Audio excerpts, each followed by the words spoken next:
tara guys. Maaga talaga tayo. Naligo na ako. Punta tayo sa tindahan. Narinig. O, tingnan nyo. Madumi pa dyan. Maglinis pa ako ngayon dyan. So, tara. Pasok tayo sa tindahan naming maliit. Halika dito, dali. So, ayan. Pasok tayo sa makalat naming tindahan. So, ito guys, yung rep namin, yung freezer, ilabas namin to sa dun sa labas. Ayan. Ganito yan ilagay. Ito muna tayo.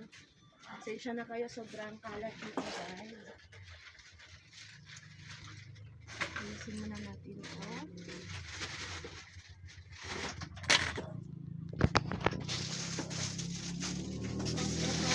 Ilabas ko to dun sa labas kasi sobrang puno na dito.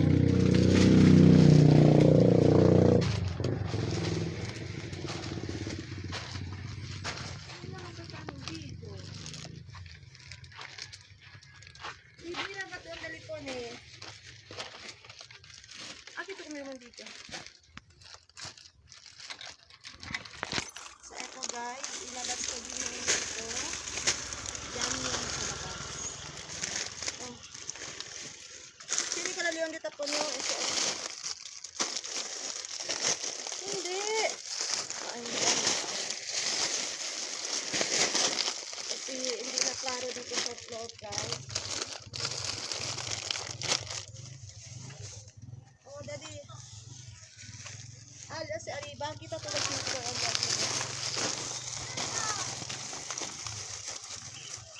Guys, inilalabas na namin yung ice cream para dyan na yan sa labas. So, ayan. Buti yung pinagawa naming yung pinagawa naming pintuan, kasya siya dito. O, ayan. Ayan na. Nandun na sa labas. Kasi gusto ko sa labas siya guys. Kasi pag dito sa loob, sobrang tago niya.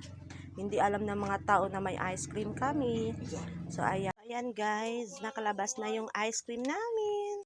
Maga pa lang guys, andito na tayo sa may tindahan namin, sa maliit naming tindahan. Siyempre, naligo na yung lola nyo, fresh na fresh. Yan. Sobrang init kasi dito sa tindahan guys. So, yun, dapat po tayo sa may tindahan, maaga talaga tayo magbukas. Para yung blessings, maaga din yung papasok. So, ayan muna guys. Sana nagustuhan nyo po yung videos ko. Paki-follow na lang po. More follows. Paki-share and react. So, yun lang. Bye guys!